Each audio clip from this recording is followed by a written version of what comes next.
Okay, so the reworked Galagos. I'm gonna try to explain everything there is to know about it. I'll show some gameplay of it. But yeah, I divided it into several pointers. So first of all, what it is, like what are the stages, how the gameplay looks like, conditions, all of that.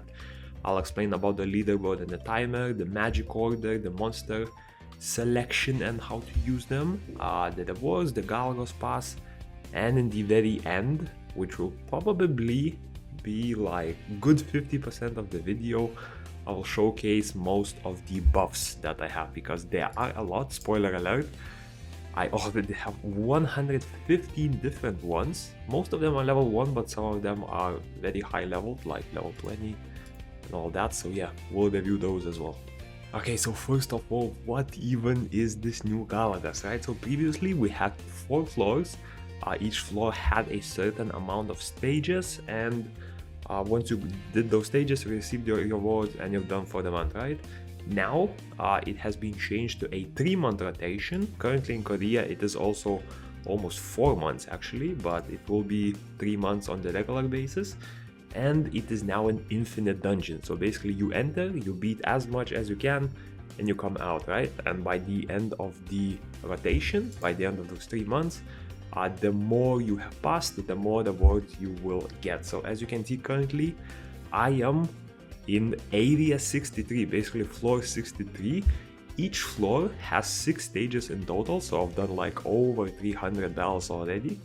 And the stages are, there are 3 normal stages, so stage 1, 3 and 5 are normal. Stage 2 and 4 are sort of elite mini bosses, which have some units that you already know. So most of these will be monsters, but as you can see, there's the water undyne, the water assassin. I think the other one has stuff like phoenixes, vampire hunters, beetles, and something else. Oh yeah, 9-tailed foxes I know are there. So yeah, those stages are quite rough, especially the 4th one. The 4th one is where I lose the most, at least. And the boss stage is just the same boss all over again, but it's pretty simple, to be honest, compared to the rest of the 5 stages. The boss is probably one of the easiest ones, so definitely don't worry about that. And yeah, I'll show you some gameplay. This is what it looks like to play in stage 2 of floor 63. As you can see, chaos, absolute chaos. I will explain what is happening in more detail in a bit, because if you're just watching this, yeah, it's a bit rough to understand. But basically, most of the dungeon can be ordered. At least I was able to go full order without any monsters even. What I mean without any monsters is I basically placed whatever random lowest monsters I had, like at level 1, no runes, nothing like that, right? So you must place those units, but you really won't use them, and your summoner will be able to carry you quite far. So I was starting to struggle with full order at around like stage 32, and at that point I started leveling all my units to 50. I gave them whatever runes I could. Again, they were still fully unawakened, fully unskilled, nothing like that, just runes and just level 50. And after that I was able to go up to like order floor 50, but with floor 50 I started struggling even with runed units. So some stages I already needed to manual a bit, but then again, even on manual you can do it with your summoner only. By the time you're at floor 30 or 50, I mean, you have so many buffs that you are just able to carry the whole stage just with your summoner. And up until like floor 63, if I played manual right now, I am still able to carry with just my summoner. And for the floors themselves, the element will change every 10 floors. So Galagos first starts from stage 1 to stage 10, it will be all fire enemies. 11 to 20, it will be all water enemies. 21 to 30, it will be all wind. Then 31-40 all light, and 41-50 all dark. After that, it cycles once again. So 51 to 60 was all fire, and right now, as you can see, I have the water ones. And once you beat the stage, you will receive a choice of 3 cards. However, you can see the 4th one is, if you own the Galagos pass, you actually get a choice of the 4th one. You do not get an extra buff, but you do get an extra option. And you can reroll these quite cheap. As you can see, the first reroll is 100 gold, the second one is 200, 300. They are super cheap. They go, we can see how expensive it is. So 500, 1000, 2000, 3000, and these reset each floor. So every 6 stages you beat, the cost will jump back to 100 gold. So feel free to refresh quite a bit. You can definitely find one of the buffs that you really want. And now for the floor conditions. So the monster energy sort of works in the same way. Each time you enter a stage and complete it, your monsters that were participating in that stage will lose 2 energy, right? You start with 10. There will be cards which can give you an extra 2 energy. If you select it, there will be cards like for a specific element or just random units altogether. And it will regen of like 2 units, 3 units. There's some that even regen 6 units. So you will definitely be getting some energy back, right? And the only condition you need to know about in Galagos is at the bottom right here. So you need to place 3 monsters that are at least 3 stars or higher. So nat 3s, 4s, and 5s. And they must be evolved to 5 stars. So nat 5s automatically qualify for this. For nat 3s and nat 4s, you will need to evolve them to nat 5s, or rather to 5 stars. So for nat 4s, you will need to do a single evolution, and for nat 3s, you will need to do 2 evolutions. You do not need to level them up to level 50 or whatever. They can stay level 1, but all you need to do is just evolve them. Yeah, because as you can see, I have already used the Water Fairy. She's level 23. She doesn't need to be leveled up, but she is at 5 stars. So whatever unit you have at 5 stars, you will be able to use. And yes, unfortunately, you cannot enter this dungeon solo. You must use 3 units that are 5 stars or higher. As you can see, only when I select 3 units, you will be able to meet the condition and enter the stage. And now the next thing is the leaderboard. So the leaderboard is a new thing in Galagos, and basically the leaderboard will show the highest, or rather the person who entered the highest stage, right? Right now you cannot see it because there is missing English translations. What I will do is log into the Korean language and you will be able to see the leaderboards in here. Okay, and here we are with the Korean language. If I go to the leaderboard, you can see that I'm currently rank 16 and I have completed 63 floors and 2 stages. Rank 1 guy currently has 131 floors and 5 stages completed, which is insane if you ask me. So it looks like it's definitely possible to push past 100 quite easily. Keep in mind this is only like day 2 and the dungeon lasts for 3 months, so there's probably gonna be people who are pushing much higher than that. And for the rewards, of course, no leaderboard can be performed without the rewards. The rewards are pretty good here. The rewards are pretty good. So top 3 people will be receiving legendary artifacts. So the first 2 are a bit different than the third one. The third one is essentially a random artifact for either 5 stars or 4-star units, right? Whereas this one, it will only give you an artifact for a natural 5-star unit. So both of them are just a single legendary artifact, but this one will only work for nat 5, so it's in a way a little bit better.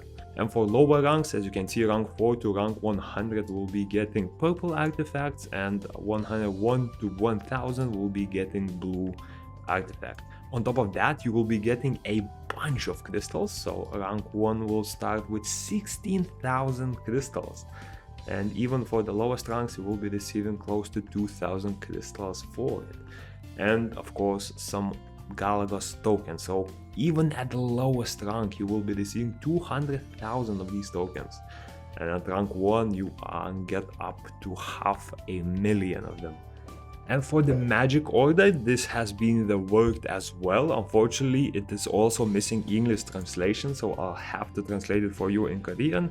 And for that, we can go straight to the Google worthy translator and we can see. So for the summoner, you do 25% more damage if you have attribute superiority. So basically, if you're using water element and you're fighting against fire units, you'll have 25% more damage, right? Your movement speed is increased by 125%. Mana increase effect is not applied. So basically, any effect that boosts your mana, so stuff like, what is it, Bastet, Eleanor, right? What else increases mana? I'm not even sure. Basically, those don't work, and invincibility is not possible to use in here as well. So no Chloe's, no Louise, nothing like that. Now for the monsters, the same buff of attributes is added, so 25% more damage if you have attribute advantage. Attack power of monsters is increased by 3000, defense increased by 3000, HP increased by 45,000, and again, invincibility is not allowed.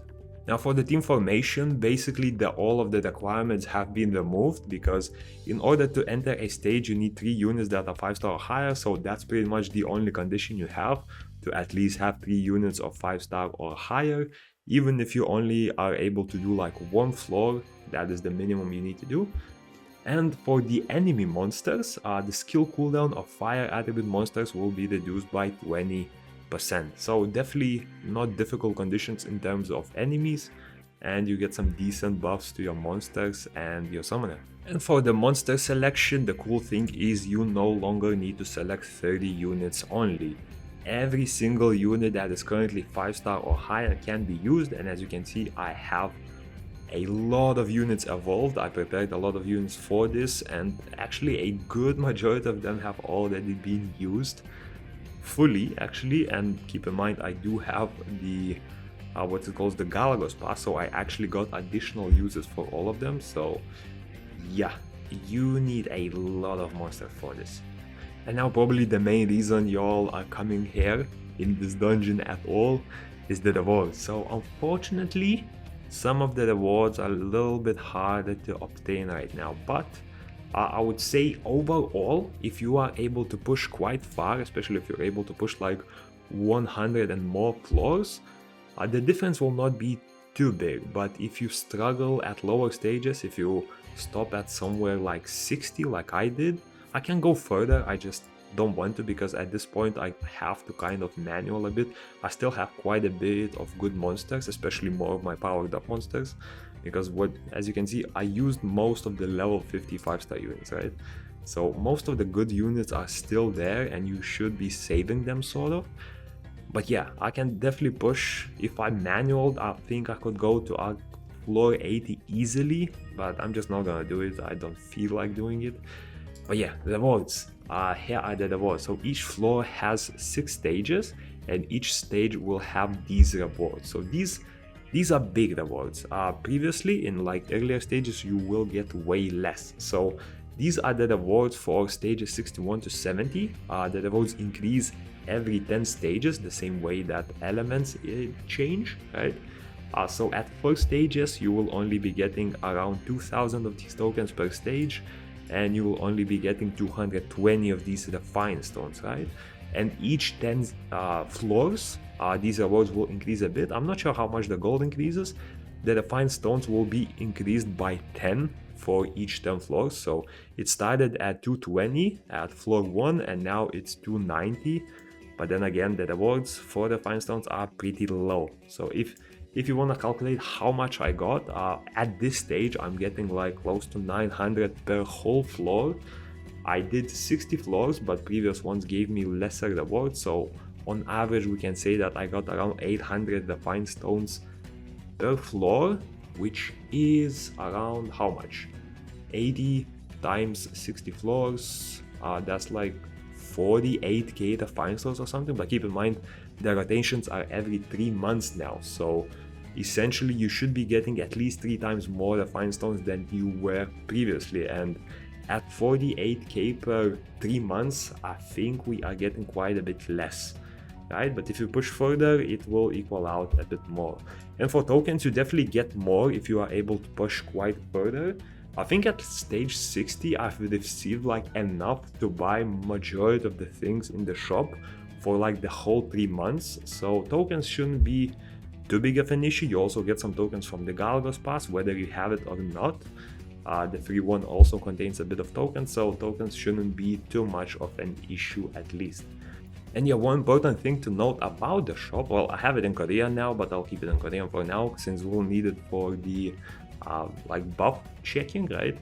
The rewards are pretty much the same. You can buy 6 light and dark scrolls, you can buy 20 pieces, 2 catalysts, 2 devil mons, and all of the other stuffs, right? If you have the summoner, not the summoner pass, the Galagos pass, you can buy 1.5 times more. So you can buy 3 extra light and dark scrolls, 10 extra pieces, an extra catalyst, extra devilmon, right? Also, the shop resets every month, whereas the Galagos dungeon resets every 3 months. So once you are done with your monthly purchases, you actually need to calculate that you have enough for the next 2 months. So in total, you will be able to buy every Galagos rotation, you will be able to buy 18 of these, or if you have the Galagos pass, you are able to get 27 light and dark scrolls total. You will be able to get 60 of these, or 90 with the Galagos pass, 6 of these or 9 with the Galagos pass, and 6 Devilmons or 9 of them with the Galagos pass as well. Now for the Galagos pass, unfortunately I have completed the whole thing, so showing the words is a bit difficult here, but I'll put it up on the screen separately, right? The rewards are pretty decent, I guess, especially if you purchase the Summoner pass. I would say the rest of the rewards are nothing special, but the cool thing is you get a legendary Martial Cat Transmog, and the second to last thing, you get 250,000 extra Galagos tokens to help you out with those extra purchases that you need to do. And also, from my experience, in order to complete the pass fully, basically get the last reward, I got my last reward after completing floor 41 boss stage. So floor 41 stage 6, right? When I had the option to go 42, at that moment the whole pass has been completed. So I can assume that it's gonna be the same on our servers as well. And yeah, just quickly let's look at the buffs that are available. So I'll show you some that are available while we go in battle, and then I'll show you the whole list of them if you are interested. So first of all, what you can see is I have a bunch of buffs. Those happen they happen at the start of the battle, and they also happen every certain time, so they probably have like a 20-second cooldown or something. From other buffs, first of all, whenever you kill an enemy, I heal. You can see my summoner is never gonna drop below 100 as long as there are other monsters in there. What else? I launch an Orbia ult sometimes. I can also spawn minions. This is very cool. So I have 4 minions right now. There is the Farfalla boss, basically the little like butterfly. I have one that is from one of the subjugation battles. I have the Infinite Raid boss helping me, and I have the Guild Raid boss helping me. So that's pretty cool. Also, me and all my monsters have a pretty much permanent Fengyan ultimate below our feet, so that does a lot of damage and especially helps a lot with self-healing, right? What else is there? There's also these burned crowns, as you can see. Sometimes some drop meteors there, which will give continuous burns to all of the enemies, right? What else can we notice? Oh yeah, by the way, there is a certain cooldown of applying debuffs to enemies as well. Like for example, the first time I hit them and every certain amount of time, they will receive a bunch of debuffs. If you can divide by 5 seconds, you see that the debuff, oh there we go, we proc the debuff. So we got like what? Defense break, brand, block beneficial, crit damage, bomb, weaken attack, resistance down, a bunch of debuffs, right? So yeah, there's a lot, and if I go to the lobby, I'll show you everything that I have. My strategy here was not to pick the best debuffs, but pick the debuffs that, not the debuffs, but like cards that I do not have yet, so that I could give the most showcase to them. And currently I have 115 different card buffs. Unfortunately, they do not have English translations, they're all in Korean.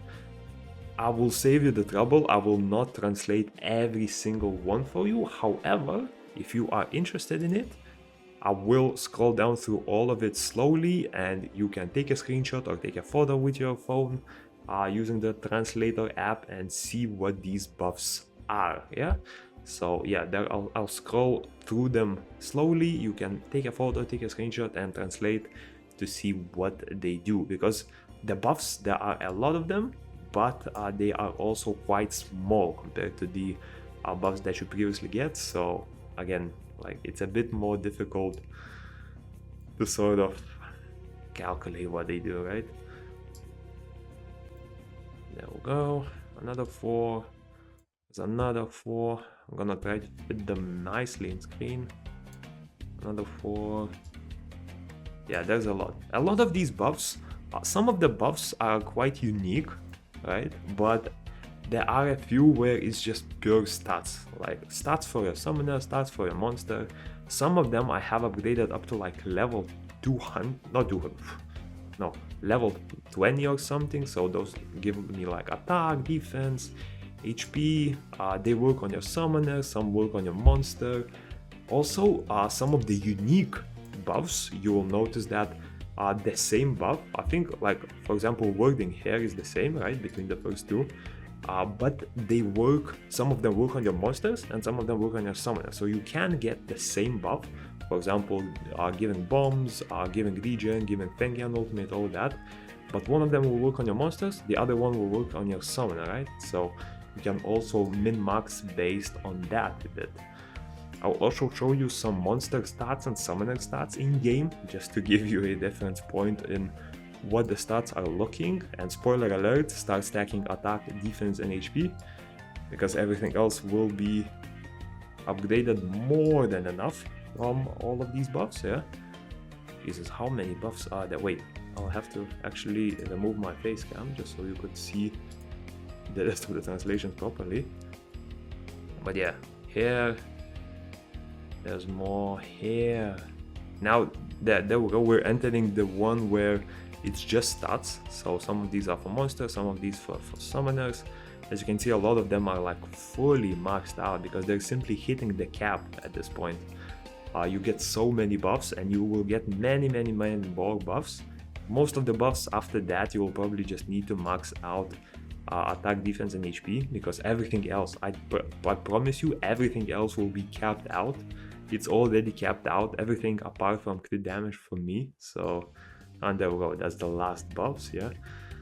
Yeah, the buffs are insane, and I'll go in game with a random team and I'll show you just the amount of stats that both my summoner and my monsters have. So I think my bulldozer is currently unruined at level 50, not awakened, nothing, right? And if we go to his stats, look at those stats: 6.8k attack, 7.4k defense, over 100k HP. The last 4 are maxed just from the buffs alone, right? If you have runes, it will be even crazier. I mean, this is a crit damage set, but yeah, 200k HP without even an artifact, it's nuts. Also, the summoner, yeah, this is why I'm saying stack the first 3 stats, ignore everything else, because you will be able to max it out through here like that. So yeah, the stats are nuts. The stats are nuts. Wait, you're not seeing me. Aha, it's me. But yeah, crazy stats. I'm probably picking a lot of duplicate stats. I don't know what I'm picking. I cannot see the cards. So you will definitely have an easier time than me, because at my point, I'm picking cards blindly. I don't know what I'm picking. I have max accuracy. I might have like level 20 accuracy upgrades and I'll keep going on it because I simply don't know. So you will definitely be able to progress a little bit further in that regard, yeah? But yeah, that's about it. As you can see, the craziness. At some point, it gets a bit hard to understand what is even happening here with all of the actions. But yeah, this is, by the way, the floor 4 that is harder. So yeah, you can see the vampire hunters, the nine-tailed foxes, chimeras. There was the beetles, which I killed, I think, phoenixes. So some of those elements are a bit harder. For example, like dark vampire hunters were a bit hard. The light nine-tailed foxes were a bit difficult to kill because they just revive. Pernas, again, you need a double kill on those. So yeah, that's pretty much for the Galagos. I think I covered everything. Oh, I forgot to mention one thing, I think. For the pass users, if you buy the pass, you get 4 extra usages. Which means you can bring that monster 2 extra times, right? And they will overlap like this. So basically, whenever you grab the pass, you'll have a total of 14 uses instead of 10, which does mean that the stage or rather the content, at least the leaderboards, are a little bit pay to win because they simply get more views. And I personally believe that you will be capped by the monster usage and not being able to not beat the stage, right? So in that way, I think it will be a little bit pay to win, but nonetheless, the content is super fun. The rewards are pretty good if you are able to go quite far into it. And yeah, that's about it. And peace.